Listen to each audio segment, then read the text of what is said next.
El 16 de enero de 1973, las Fuerzas Armadas concentraron en una cárcel de alta seguridad a las presas políticas que estaban dispersas en cuarteles militares. El traslado masivo recibió el nombre de Operativo Charrúa. Un abrazo que las abarque a todas, con cariño, María Elena.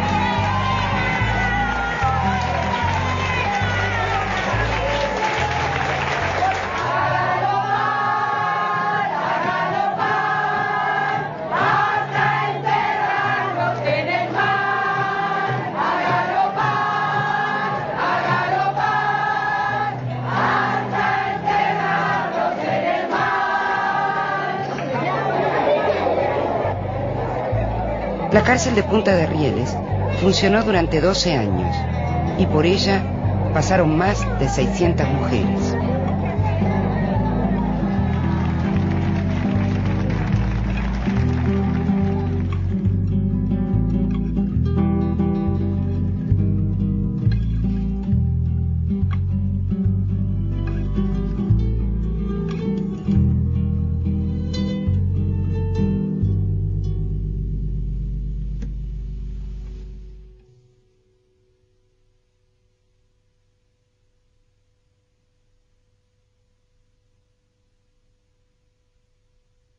Antes de la cárcel trabajaba en la guardería de los familiares de los presos políticos. Ahí estaba en la aduana, era un local que tenían, que ahí había guardería. Iban todos los hijos de los presos y aparte los chiquilines del barrio también. Yo fui religiosa dominica muchos años y en uno de los últimos años estuve viviendo en Santiago de Chile durante un año, una especie de año sabático, que estuve haciendo estudios socioeconómicos en un instituto latinoamericano. Antes, que como no veía las causas, me desesperaba, pero al ver las causas ya vi más claro el camino, y cuando volví de Santiago de Chile ya tenía un compromiso con el MLN. La situación que estábamos viviendo, que estaba viviendo el país, que estábamos viviendo nosotros, la miseria, la necesidad de hacer algo para cambiar las cosas. Esa fue la decisión para integrarme a un movimiento. La generación mía que se comprometió en una lucha política, que nacimos como que salimos a la vida adulta militando. Porque yo pensaba que lo que yo pudiera hacer, el resultado de lo que pudiéramos hacer todos, iba a ser en beneficio de mis hijos, del futuro de mis hijos. Y en el año 46 hubo una afiliación pública de intelectuales al Partido Comunista. A partir del 46 soy afiliada del Partido Comunista hasta el 92, en que me separé del partido. En el año 80, que fue el año que me detuvieron a mí, en el mes de mayo, fue un año que se caracterizó porque hubo cierta movida sindical a partir de un cambio de fecha, el 1 de mayo del 80. Y bueno, en ese momento fue que arrasaron con algunas pequeñas cosas que había, y bueno, ahí marché yo.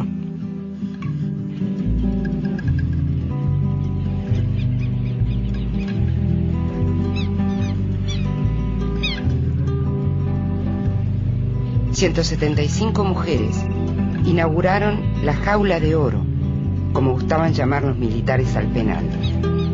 Las recibieron 2 oficiales, a quienes las presas recuerdan como hombres inmensos y con altas botas de caballería.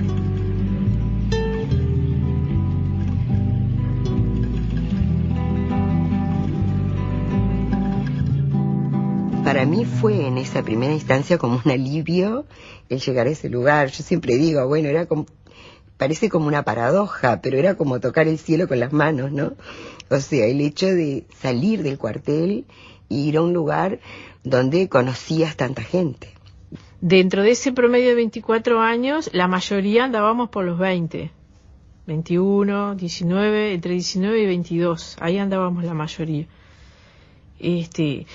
Gente joven, por lo tanto, con mucha energía, con muchas ganas de hacer cosas, de construir, a pesar de lo que habíamos pasado, de haber tenido la experiencia de la caída, de la tortura, que, bueno, había sido, imagínate que bastante difícil, ¿no?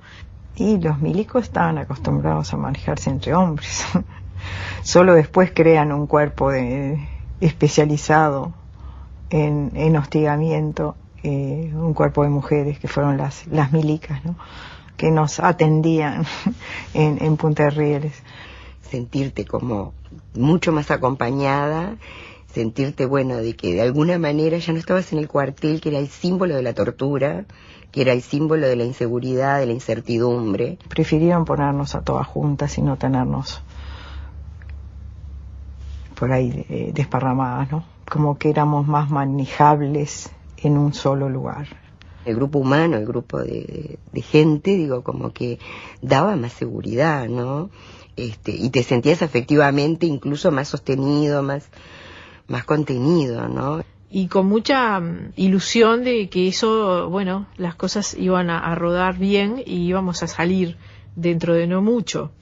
Esto también fue modificándose rápidamente, ¿no? En pocos meses, en ese momento ya que te estoy hablando, ya estábamos empezando a ver que probablemente no fuera a ser así, ¿no? Que probablemente fuéramos a tener una larga cárcel. El penal de Punta de Rieles se instaló en un barrio alejado del centro de Montevideo, en el edificio donde antiguamente funcionaba un noviciado de la Compañía de Jesús.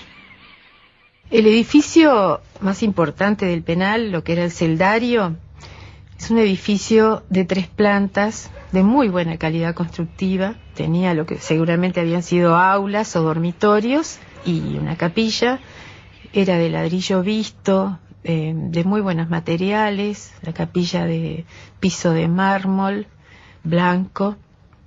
Las celdas, que habían sido dormitorios o aulas, tenían piso de parqué, que estando nosotros allí teníamos que tenerlo perfectamente lustrado, brillante. Las barracas podían ser algo más parecido, una construcción más precaria, pero inclusive lo que se construyó un año después de estar yo allí para calabozos de afuera era como un chalet de balneario. Esa era Punta de Rieles, realmente. Campos florecidos, jardín, zoológico, huerta. Era toda una imagen muy risueña.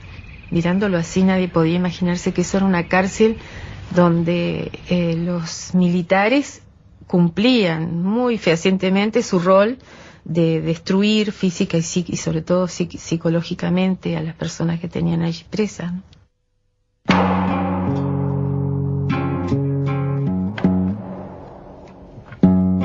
El golpe de Estado abrió el gran y prolongado encierro para cientos de mujeres opositoras.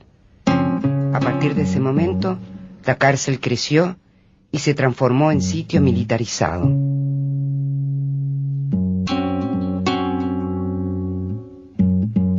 El primer recuerdo fue la foto de los soldados muertos grandes que ellos tenían ahí. Es la imagen casi de entrada que tuve.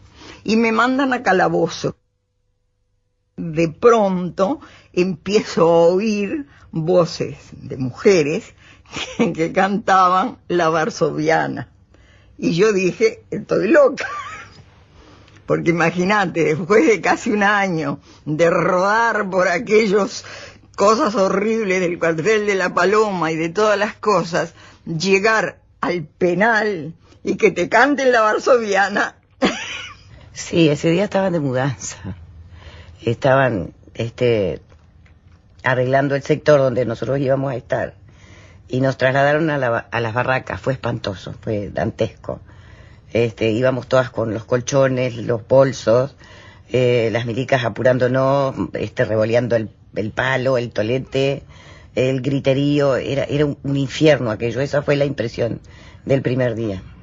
Acá más llegás, te tiran un uniforme, te dicen un número y ahí terminaste.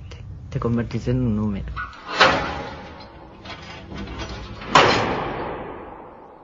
Si vos podés proyectarte y mirarlo desde arriba, pongamos desde fuera de vos, era un campo de concentración, donde todas estábamos vestidas de gris, donde trataban de quitarte la individualidad, donde trataban de que vos no fueras vos, que fueras un número.